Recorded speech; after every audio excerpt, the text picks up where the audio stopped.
Oi, gente, como é que tá o som? Tem um som dando interferência aí? Como é que tá o som pra vocês?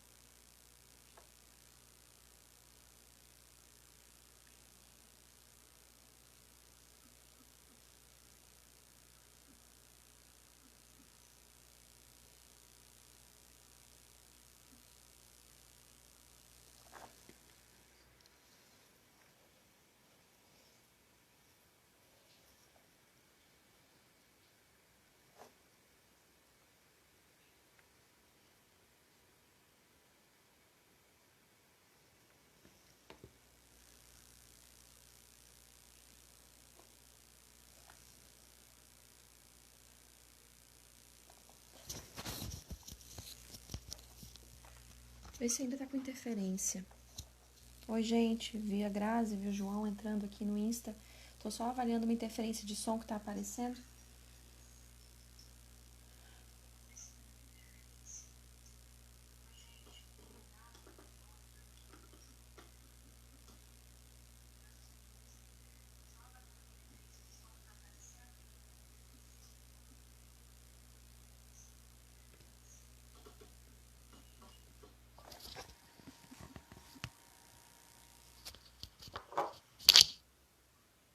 Vamos aguardar a Teresa se juntar com a gente. Como é que tá o áudio aí agora na outra plataforma, Júnior?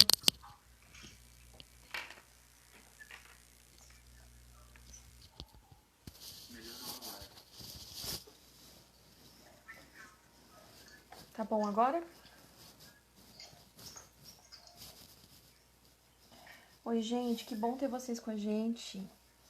Coisa boa. A gente vai aquecendo aqui, que a Teresa já vai entrar conosco. Enquanto isso, é bom vê-los aqui com a gente, é bom ver essas carinhas que já acompanham a Viver há tanto tempo. Oi, Rafa. Tenho saudade de vocês, saudade da gente estar perto. Tô convidando aqui.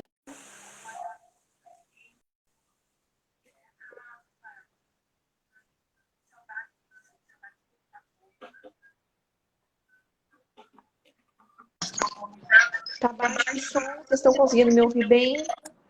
Lu, agora, vê se o Oi, microfone melhorou.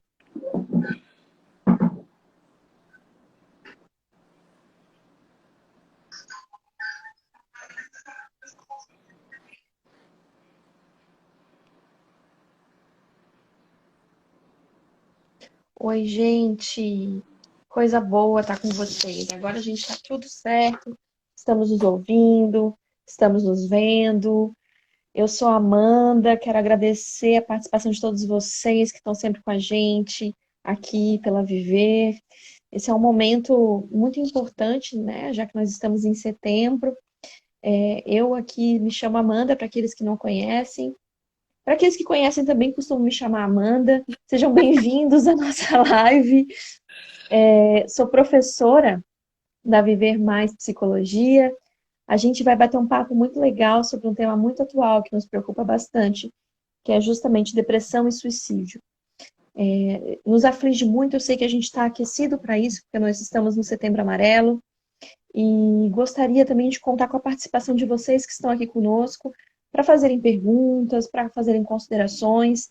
Esse é o momento para a gente trocar também. Para quem está assistindo a gente aqui pelo YouTube também, vocês podem se inscrever, se inscrevam no nosso canal, ative o sininho, que assim vocês vão receber com frequência as nossas notificações, certo? Vou pedir para que vocês que estejam assistindo a gente para a live também deem uma olhada se vocês estão seguindo a Viver, percebam se vocês estão seguindo a Viver.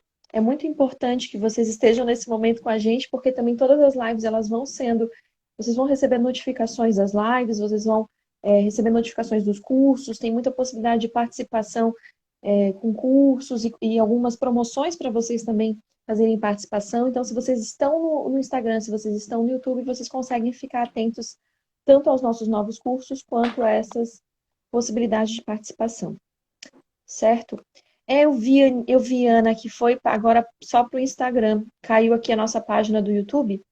Eu vou, enquanto a gente está conversando aqui, vou ver se a gente consegue resgatar o YouTube. Mas é bom estar com vocês, é bom ouvi-los e a gente vai aguardando nesse momento para ver se retorna o YouTube. Enquanto não retorna, quero aproveitar o momento também para conversar, para conhecer, para chamar vocês para conhecer os nossos cursos.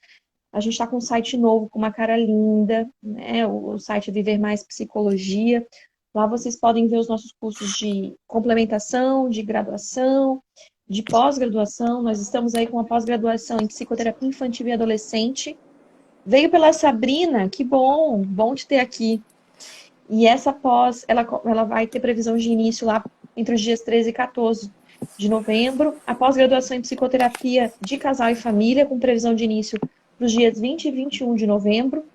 Pós-graduação em formação em psicologia sistêmica familiar e muitos outros cursos de curta duração.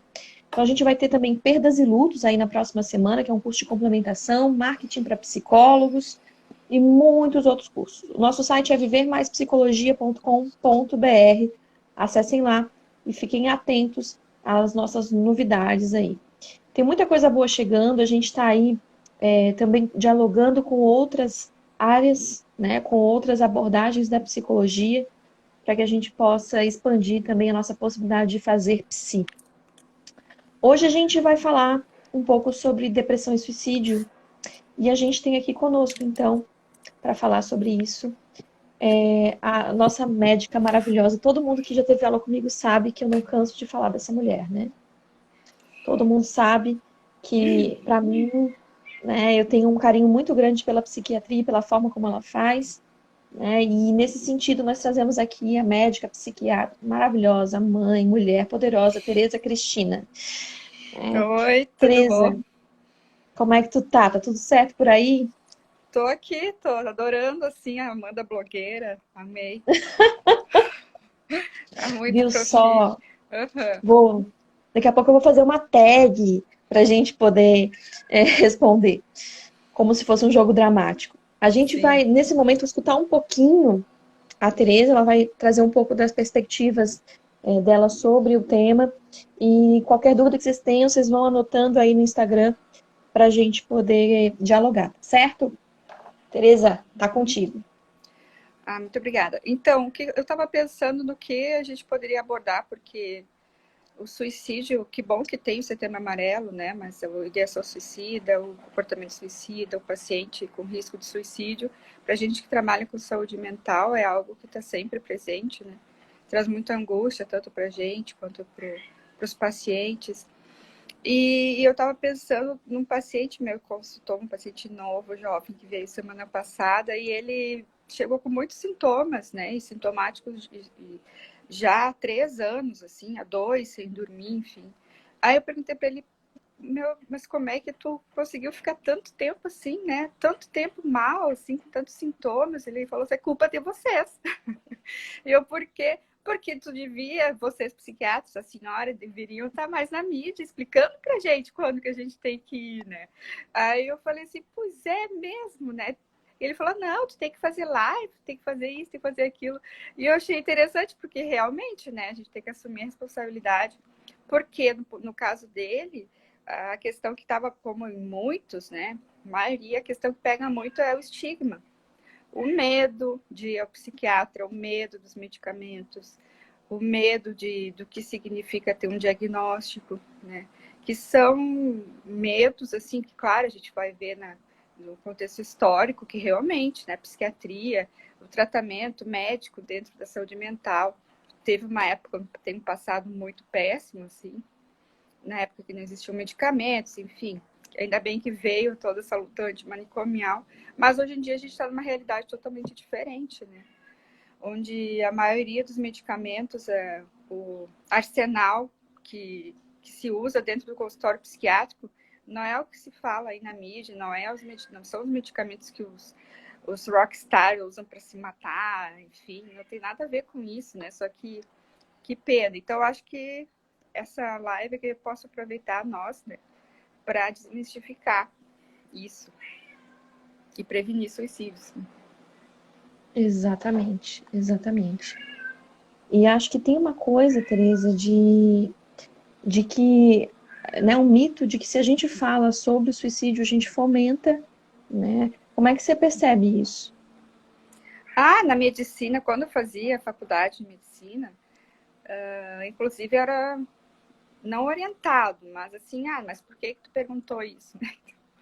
Mas depois eu fiz muito estágio dentro da psiquiatria e eu vi que era justamente o contrário. E a gente sabe que é justamente o contrário, né? Porque no momento que o paciente está sozinho naquele sofrimento, naquela situação, ele, e sem saber que é uma doença que, né, que está dentro do quadro patológico, ou muitas vezes também, né, todo no, claro, aliado à questão no meio, questão psicológica, a rede de apoio. No momento que ele acha que está sozinho, é porque não tem jeito mesmo, porque não existe tratamento, não tem nada biológico. E trazer essa pessoa, tá dentro da entrevista médica, isso é algo que é tranquilizador, né? Saber que isso é um sintoma. Se for um sintoma, é porque existe um remédio, um tratamento, né? Um apoio, uma técnica dentro da psicologia que vai poder diminuir esse sofrimento, né? E a gente também vai estar prevenindo o suicídio. Verdade. E a gente no psicodrama, a gente fala muito, né, de conserva cultural e tal. E a gente tem aí um artigo sobre essa questão dos corpos tatuados e conserva cultural, que é do Merengue, que ele fala sobre a liquidez das relações e o quanto que as pessoas estão muito rápidas, né, querendo uma mudança rápida, as coisas muito depressa. E essa cultura da gente que é baseada no desempenho, na produção, né, que pode fazer a gente adoecer, porque a gente percebe que a gente não consegue mais dar conta de tanta produção, a gente não consegue mais fazer da forma como a gente fazia antes. E isso pode trazer a gente, né, para um quadro depressivo. E tu percebe isso também com seus pacientes, essa relação dessa cultura de produção com um quadro de depressão? Sim, totalmente, né? Inclusive, eu acho, é difícil ver alguém que não está um pouco adoecido, né? Eu não tenho muita esperança que exista alguém que não tenha uma. Não dá para a gente colocar em porcentagem ou algo assim, mas subjetivamente algum grau de adoecimento. Não que todo mundo tenha que ir para o psicólogo ou para o psiquiatra, não é isso que eu estou dizendo. O que eu quero dizer é que essa cultura, essa nossa forma pós-moderna, pós-modernidade de viver, né, é algo que é como se fosse como enlouquecer o ser humano, né? A espécie humana. Vamos fazer isso, vamos poluir o planeta, vamos derrubar todas as árvores, matar todos os animais e assim, né? Fazer as pessoas trabalharem muito por dinheiro e assim vai, né? E aumentar a quantidade de informações e vamos colocar as pessoas no ambiente multimídia, conectá-las o tempo inteiro. Então, nós vamos colocar agrotóxicos em suas comidas. Então, a gente vive num meio totalmente adoecedor. Então, nós estamos dentro dessa realidade. Agora, o que pode ser feito? Porque essas coisas vão continuar acontecendo, né? É muito difícil. Não existe uma receita, não existe, né, algo que vai, uma vacina, né, como para o coronavírus, que estão buscando tanto, não tem. A gente não tem uma vacina para isso. O que não pode se perder é olhar para si, né? Então, como eu estou me sentindo, não o que eu tenho que fazer para me sentir bem, como eu estou me sentindo. Porque a medicina pautou muito, e até hoje é muito assim, como prevenir, mas eu me alimento bem, eu faço caminhadas, né, enfim, tomo vitaminas, como é que eu fiquei em depressão? Eu tenho tudo, estou bem financeiramente, né? Minha família está tudo bem. Então, olha, é uma resposta, esse questionamento no consultório é difícil de responder, né? E ao mesmo tempo é fácil, por conta de todo esse contexto que a gente está, né?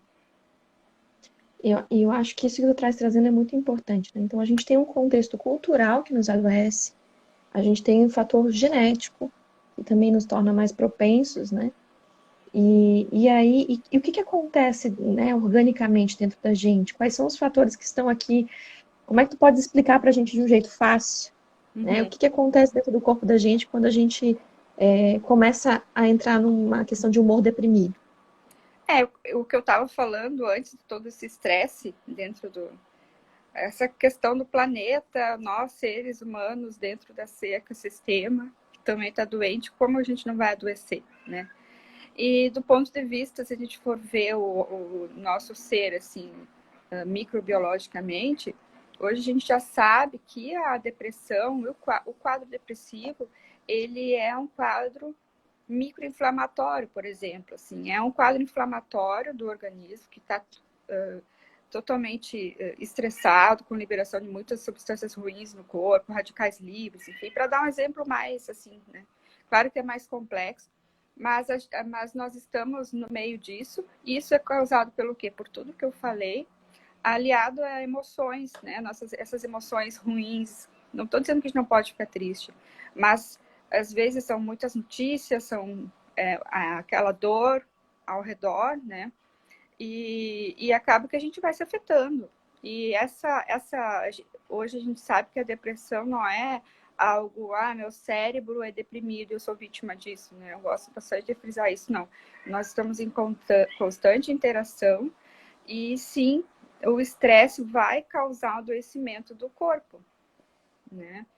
E dentro desse estresse, estão, por exemplo, a liberação de várias substâncias ruins dentro do organismo, né? Aliada a alterações, por exemplo, tem substâncias neurotróficos que eles servem para proteger nossos neurônios. E sob estresse, essa substância diminui, né? E o uso de medicamentos, o uso de fitoterápicos, em estudos assim pós-morte de pacientes que cometeram suicídio, o uso da fluoxetina, um estudo em especial, mostrou aumento dessa substância, né? Claro que no caso mesmo assim o desfecho foi muito triste, só que se demonstrou de uma neurotrofia com o uso do medicamento, que é outro estigma muito grande, que as pessoas imaginam que tomar, eu vou lá, vou tratar no psiquiatra, vou detonar meu organismo um tempo, mas depois eu volto, paro tudo e volto para minha vida. Não, é o contrário.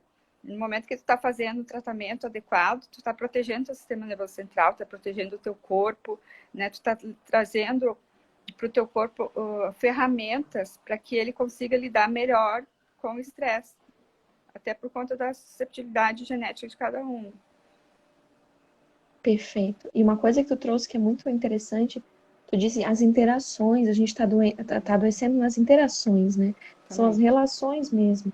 É a relação da gente com o mundo, é a relação da gente com o outro, é a relação da gente com a gente mesmo.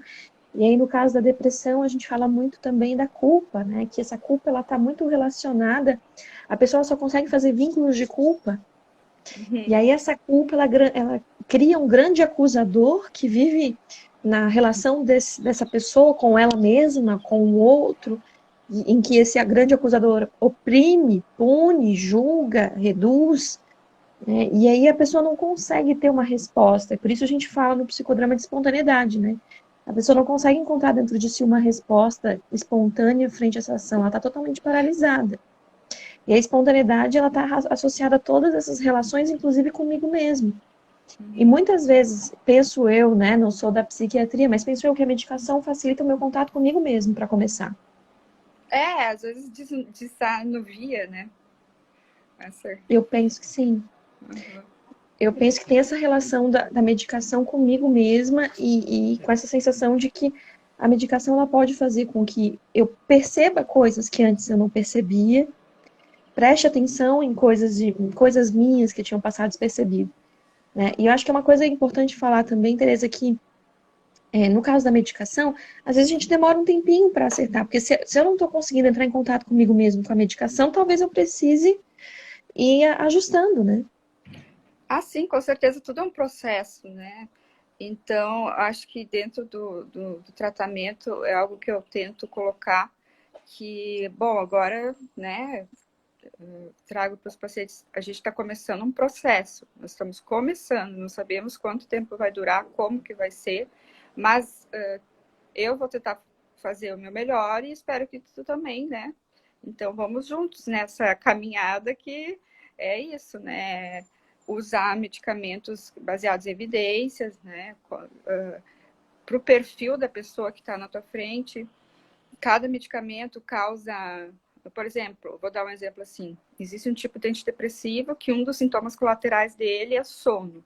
No momento que uma pessoa vem para mim com quadro depressivo, com principal queixa também insônia, por que não aliar um antidepressivo que causa sono, né, que já vai melhorar de imediato esse sintoma da insônia, sem precisar fazer mão de medicamentos tarjados, né, que são as tarjas pretas, enfim, algo que vá causar dependência nessa pessoa. Então, não é a mesma coisa para todo mundo, não é só ali na vizinha que está tomando tal remédio, eu acho que é bom. Não, a gente tem como individualizar totalmente a prescrição, de acordo com o conhecimento no psicofarmacologia, né? Então, a saúde mental tem que ser vista dessa forma, né? Não dá para ser ignorado assim, a neurobiologia da pessoa. Isso. E aí, eu acho que uma coisa que também é bem legal aí na tua fala também diz respeito a prestar atenção nesses sintomas. Eu vou aproveitar aqui que o Luiz Fernando colocou. O problema do nosso país é que muita gente usa há anos sem acompanhamento. O clínico Isso. geral só prescreve.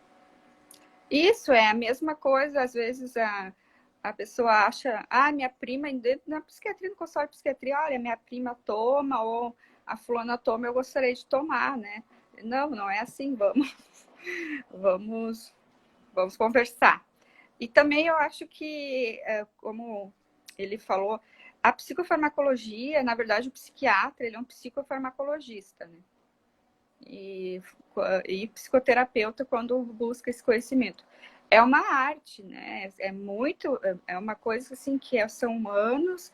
Eu estudo desde quando eu estava na faculdade de medicina, me formei em 2004, até hoje não para de aparecer coisa nova. Antes eu estava fazendo um curso, agora online, de psicofarmacogenética, vocês não têm noção, essas coisas não existiam.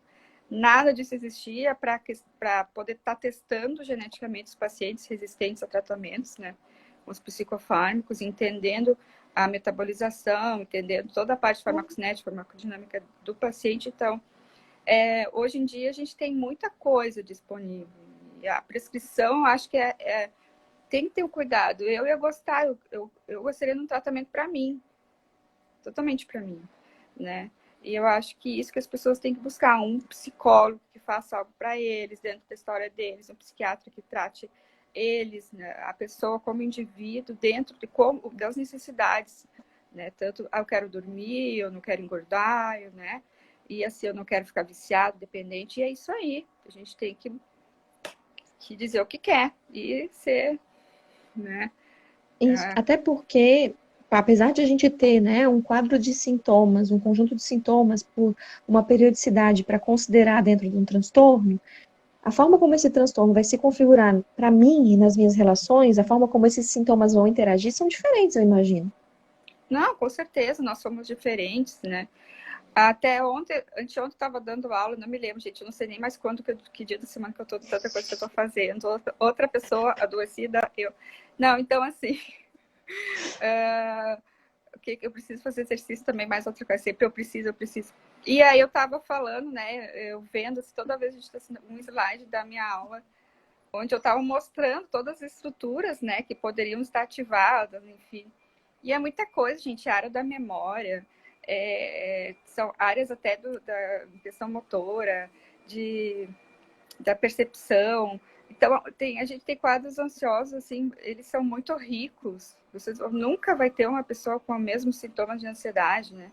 E é assim, não, claro que se faz uso dos critérios, enfim, a gente, né? Só que a gente sabe também que o DSM não é pautado, a gente não tem ainda condições de dizer que a depressão é uma doença separada do transtorno bipolar, que é separado, né? Então, enfim, são mais ou menos tenta classificar, mas não é isso. Então, é muito difícil ter uma pessoa com depressão que não é ansiosa, né? Que não tem dor, que daí também tem os centros, né, da dor, então que vão estar alterados. Então, é sempre, e às vezes não tem síndrome do pânico, doença do pânico, mas ela está tendo sim crises de pânico, né? Mas não fecham sintomas, diagnóstico com transtorno de pânico, porque a pessoa pode ter crise de pânico sem ter transtorno do pânico, né? Também é outra coisa. Então, assim, até sintomas, às vezes, quase que psicóticos, como ver vulto, achar que toda hora alguém vai entrar e vai fazer mal, vai entrar dentro de casa, fica chaveando todas as... né? De tanto medo. O medo nos tira da realidade mesmo. E então, os sintomas de ansiedade, os sintomas depressivos, né? Um quadro depressivo, cada pessoa vai ter de um jeito. Tem pessoas que ficam agitadas, pessoas que ficam na cama. E a maioria das pessoas, elas não vão ficar na cama. Isso que tem que...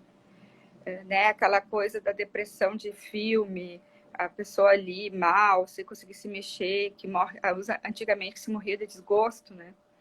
Que é aquele quadro depressivo grave, clássico, onde a pessoa morre de inanição, para de comer, né? Para de tudo. E não, a depressão, a maioria das vezes, a maioria esmagadora das pessoas em depressão estão aí, trabalhando, fazendo suas coisas, né? Vestindo bem psicodramáticas, né? Um personagem. É isso aí, né? Encarar o personagem e seguir a vida, né? Um personagem funcional. Sim. Antes de ler aquilo, e só para complementar, essa questão da depressão e da máscara, né, que a gente veste para isso, justamente, né, a gente vai ter muitas pessoas convivendo com depressão, produzindo muito, mas não quer dizer que ela ache bom tudo que ela produz. Pelo contrário, uma pessoa que convive com depressão e produz muito é uma pessoa que acha que nada do que ela produz tem sentido. Nada do que ela produz é bom, nada do que ela produz rende algo para ela em termos identitários. Então ela está sempre vazia produzindo, né? Então não é só a pessoa que está na inatividade que vai apresentar o quadro, né? E aí o Luiz, ele traz duas falas, né? A primeira dele foi que é a questão do SUS, que não tem praticamente profissional de Não psi, tenho. e que para lidar com a abstinência se prescreve para a pessoa não sofrer. Então De acaba uma não sendo. forma, sim. E ele falou que foi descobrir que tinha TDAH, mas é verdade, assim, na verdade, se a gente for TDAH, transtorno de déficit de hiperatividade, né? Se a gente for ver uma criança que muitas vezes não tem sintoma de hiperatividade tão pronunciados, mas é muito desatenta, passa a vida escutando que é burra, que não consegue fazer as coisas, como que esquece. Não acredito que tu esqueceu o teu livro de novo, né? Tua mochila na escola. E vai crescer um adulto deprimido, ansioso, porque ela está sempre com medo de fazer alguma coisa errada, porque toda a vida pisou na bola mesmo, né? Então, as coisas, assim, não tratadas na infância vão trazendo, né, novos diagnósticos, assim, para a idade adulta. Enfim, é difícil uma pessoa ter só uma coisa mesmo. Isso. E a gente caminhando também para nossa temática em relação à questão do suicídio, é bom a gente falar que dessa diferença, né? Que a gente tem a ideação suicida, que é essa questão da motivação, a ideia, o ato, é quando ele já vai procurando intencionalmente, né? E vai mudando a conduta para isso, e a tentativa, que é quando de fato ele pratica e não tem êxito, né? E outra coisa seria o risco, que é a probabilidade que a pessoa vai ter. E aí, pensando no risco, né, o que tu vê como fatores de risco? É claro que a gente tem coisas na literatura, mas o que tu percebe? Os fatores de risco, assim, dentro da nossa prática de saúde mental e dos familiares, né? Por exemplo, mudança nos homens, mudança de comportamento. Eu tenho um paciente que começou a avisar a esposa que estava tudo lá, que se ela precisasse saber senhas, enfim, a pólice de seguro, enfim. E né, tem que ter um cuidado. Já, claro que antes já estava no processo depressivo, né, já veio modificando o comportamento, mas existem vários fatores de risco, né? Abuso, histórico de abuso na infância, a pessoa que está com ideação suicida e tem um diagnóstico psiquiátrico tem bem mais risco de uma pessoa que não tem diagnóstico, né? Quanto mais tipos de patologias que essa pessoa tem, maior é o risco também, né? O grau de impulsividade dessa pessoa, se faz uso de substâncias psicoativas, né? Se tem pessoas na família que cometeram suicídio, é bem preocupante quando uma pessoa tem o pai ou a mãe, né, que cometeram suicídio também, até dentro do psicodrama, assim, a gente vai ver que tem muita coisa a ver dentro da psicologia. Então, são todos esses critérios de gravidade também, né? A gente sabe que os homens tentam menos, as mulheres tentam mais, né? E os homens conseguem mais, né? Então, o paciente masculino que vive sozinho, a pessoa que solteira tem mais risco do que quem é casado, quem não tem filhos tem mais risco de que quem tem filhos, quem mora sozinho tem mais risco de quem mora com outras pessoas, né? Violência doméstica, problemas sociais, como pobreza, falta de esperança, desemprego. Agora, na crise do corona, a mudança da financeira que muitas pessoas tiveram, falências, enfim, tá, tem a gente tem que observar isso na história do paciente ficar assim, né? De como é que a anteninha ligada para estar sempre questionando, né? Porque é um risco, sim. Sim. E aí, enquanto tu falavas, eu fiquei pensando, a gente tem fator que predispõe a gente e a gente tem fator que precipita, Isso. né? Que é a desilusão amorosa, um rompimento, né? Que a gente também fica ligado como psicodramatista. A gente diz que tem a matriz de identidade, que é onde a gente vai formar quem a gente é, né? Ao longo das nossas relações. E pessoas que viveram muito em núcleos simbióticos, ou seja, que misturam suas identidades com as identidades do outro, quando tem esse período de rompimento, há uma tendência muito grande de que essa pessoa, de fato, vá tentar o suicídio porque ela não se identifica sem o outro, né? Ela não se reconhece sem o outro, porque a identidade dela está tão misturada com o outro que quando o outro, né, vai embora é como se a vida dela não existisse.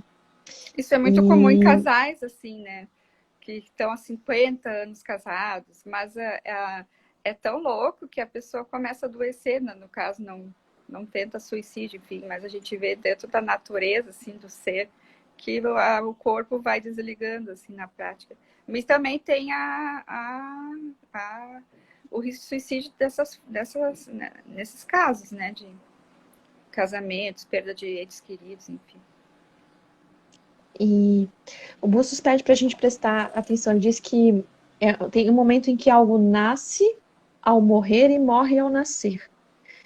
Então, o que de mim morreu, que talvez eu tenha que trazer de volta, e o que de mim está vivo que eu quero matar. Então, que parte de mim está viva que eu gostaria que morresse, e que parte de mim talvez está morta que eu gostaria que vivesse.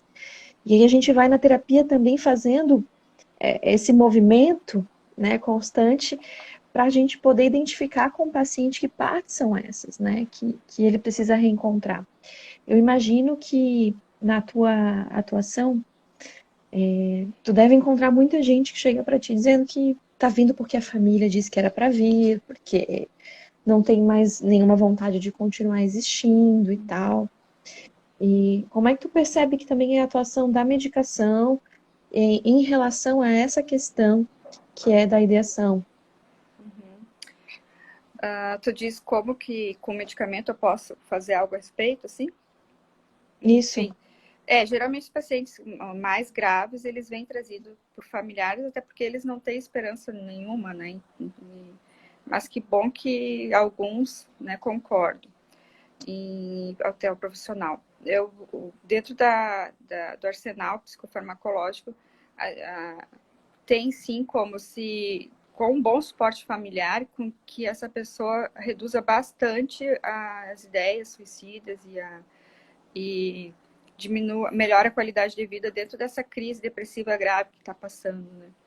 Então, claro, nesses casos de urgência, assim, né, que esses pacientes poderiam até, se existisse, né, um mundo perfeito, internações pelo SUS legais, assim, né, uns locais que trariam uma qualidade de vida, um ambiente não caótico, seriam pacientes que teriam uma indicação de estar nesse lugar. Só que hoje, a realidade que a gente tem, tanto de SUS, com alguns locais conveniados, enfim, é melhor até a pessoa ficar em casa com a família, sendo cuidado por familiares ali dentro do seu ambiente, né, familiar. Claro que às vezes não dá, e por conta disso é um critério, assim, que a gente venha ter que fazer uma internação, mas ainda bem que na minha prática, assim, né? Nesses casos, quando os pacientes vêm trazidos familiares, é porque o suporte familiar já é legal. Então, o que se faz, né? Eu medico, oriento a família que fique com esses medicamentos, né? Que mantenham longe das crianças também, né? Enfim, e que esse paciente fique sendo cuidado e oriento que a família não, por exemplo, essas palavras, você tem que se ajudar, saia dessa cama, olhe tudo de bom que você tem um filho lindo, você, né? E eu vejo isso também na psiquiatria, no adoecimento perinatal, né? Das gestantes, enfim, das mulheres grávidas e que e no puerpério, que muitas vezes tem esses quadros depressivos, está falando da culpa, né? Dessa forma de relacionar, que isso pega muito na maternidade. E existe, muito. E acaba que a mulher, muitas vezes, assim, ela já chega, ai meu Deus, meu filho nasceu perfeito, como é que eu posso estar assim? Porque muitas vezes sempre tem alguém para falar isso para ti, né? Meu Deus, como pode? Tua filha é perfeita, olha quanta criança que nasce com problema, quanta mulher que não consegue ter filho, né? E são esses comentários que não vale a pena mesmo, né? Então, essa orientação da família também eu acho muito importante para a psicoeducação mesmo, né? Para que a gente consiga melhorar, porque daí não adianta ficar num ambiente que a família vai estar trazendo esses conselhos, né? Que também só medicamento não adianta. E eu fiquei te ouvindo e fiquei pensando nisso, né, na psicoeducação para a família, porque a gente entende no psicodrama que a partir do momento que a pessoa começa a se vincular de uma forma mais saudável, ela também vai se vinculando de forma mais saudável com a vida e com ela mesma. O Então, bebê. a melhor coisa que a gente pode fazer para uma pessoa que está com ideação ou que teve uma tentativa é oferecer um espaço de acolhimento e escuta. Porque o que essa pessoa deseja, e pensando na questão da matriz narcísica, né? O que ela deseja é aceitação incondicional. Ela não quer uma fórmula mágica. Ela não quer saber como é que ela vai fazer para sair. Ela quer aceitação incondicional. E aí, eu lembro de um caso que o Moreno atendeu, né? De um paciente que queria suicídio assistido e que ele, junto a Mariane, foi fazendo várias cenas, foi trabalhando cenas de cenas de morte, o que ele queria fazer antes de morrer, o que ele queria fazer, como é que vai ficar o cenário depois que ele partisse, como é que vão ficar essas pessoas quando ele fosse embora. E a partir dessas encenações ele foi aprendendo também a se vincular, a partir das dramatizações, e a partir desse vínculo ele fez vínculo com a vida. Então a gente percebe que o fato de a gente também poder colocar isso é permitir que a pessoa fale sobre morte na família. Ela tem que ter um espaço de falar sobre morte na família. Porque se ela não fizer, se não tiver espaço de fala, ela vai ao ato. Ela precisa do espaço de fala. E às vezes a gente oprime, né? Oh, deu, isso aí, esse papo, joga pra lá. Não vamos falar sobre isso, acabou. Vamos falar, não, isso não vamos falar. E aí a pessoa tem uma necessidade de colocar isso em algum lugar. Né? E a gente sabe, como psicodramatista, que aquilo que a gente não consegue, de alguma forma, na ação espontânea colocar, a gente pode também colocar em ato de uma forma impulsiva. Sim. Então, para a gente prestar atenção, né? A gente está caminhando para o final. Se vocês têm alguma dúvida, a gente pede para que vocês coloquem aqui. Se vocês têm alguma sugestão, alguma colocação, algum recado para a Tereza, coloquem aí, para a Teca, como ela gosta de ser chamada também, coloquem aí no nosso chat para a gente falar um pouquinho juntos. Mas eu queria que tu me dissesse assim, como é que é essa articulação entre psiquiatria e psicodrama, e como é que você percebe que isso pode te auxiliar assim na tua atuação?